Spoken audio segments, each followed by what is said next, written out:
Rahul గాంధీపై ED case పెట్టి ఏ విధంగానైనా జైలుకు పంపించాలని బీజేపీ చూస్తోందని కాంగ్రెస్ సీనియర్ నేత వి హనుమంతరావు అనుమానం వ్యక్తం చేశారు. మైనార్టీల కోసం కాంగ్రెస్ కొట్లాడుతోందన్నారు. భగత్ సింగ్ దేశం కోసం కొట్లాడారని గుర్తు చేశారు. బడుగు బలహీన వర్గాల మేలుకోరే దేవుడు రాహుల్ గాంధీ అంటున్న వి హనుమంతరావుతో మా ప్రతినిధి Rani face to face. Money laundering case పెట్టి ఏ విధంగానన్నా వాళ్ళను జైలుకు పంపించాలి అనేది వాళ్ళ కృత నిశ్చయం. ఎందుకంటే నిన్నగాక మొన్న పార్లమెంట్లో వర్క్ అమెండ్మెంట్ బిల్లు తెచ్చిండ్రు. దేశం మొత్తంలో గొడవ అవుతున్నది. ఇక సోనియా గాంధీ రాహుల్ గాంధీని లోపలేసేస్తే సద్దు మరుగుతుంది అనేది వారి యుద్ధం. కానీ దేశం మొత్తంలో సెక్యులర్ సిద్ధాంతాన్ని నమ్ముతున్నటువంటి ప్రతి ఒక్కరు కూడా సోనియా గాంధీ రాహుల్ గాంధీ ఎంబడి ఉన్నారు. అదేవిధంగా మైనార్టీల గురించి మేము కొట్లాడుతున్నాం. ఈ దేశంలో హిందూ ముస్లిం సిక్ ఇసాయి అందరూ కూడా దేశ స్వాతంత్ర్యానికి పోరాడిండ్రు. షహీద్ భగత్ సింగ్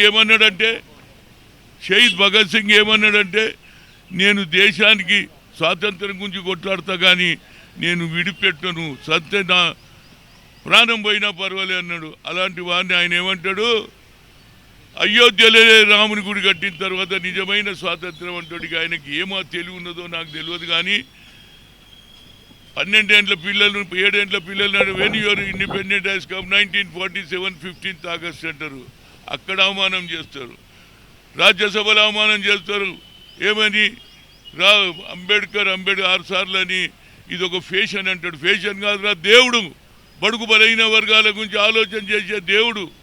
అదొక భగవద్గీత కదా, ఖురాన్గా అన్నిటికీ పనికొచ్చే ఏదైతే కాన్స్టిట్యూషన్ కూడా సంవిధానం కూడా అవమానపరుస్తున్నారు. కనుక తప్పనిసరిగా సోనియా గాంధీ మీద రాహుల్ గాంధీ మీద ఎంతోమంది విజయ్ మల్య ఎప్పుడు పోయిన కోట్ల రూపాయలు సంపాదించి ఇతర దేశాలకు తెచ్చినావురా బావి, నీరజ్ మోడీని తెచ్చినవా? కేవలం దేశం గురించి పోరాడుతుంటే ఆమె మీద పని కట్టుకొని ఏ విధంగానన్నా జైలుకు పంపాలి, రాహుల్ గాంధీని పంపాలి అనే ఆలోచనను విరమించుకోకపోతే యావత్ భారతదేశంలో ప్రతి ఒక్కరు కూడా సెక్యులర్ సిద్ధాంతం అందరూ కూడా రోడ్డు మీదకి వస్తారు. ఇప్పటికన్నా ఆలోచన చేయి.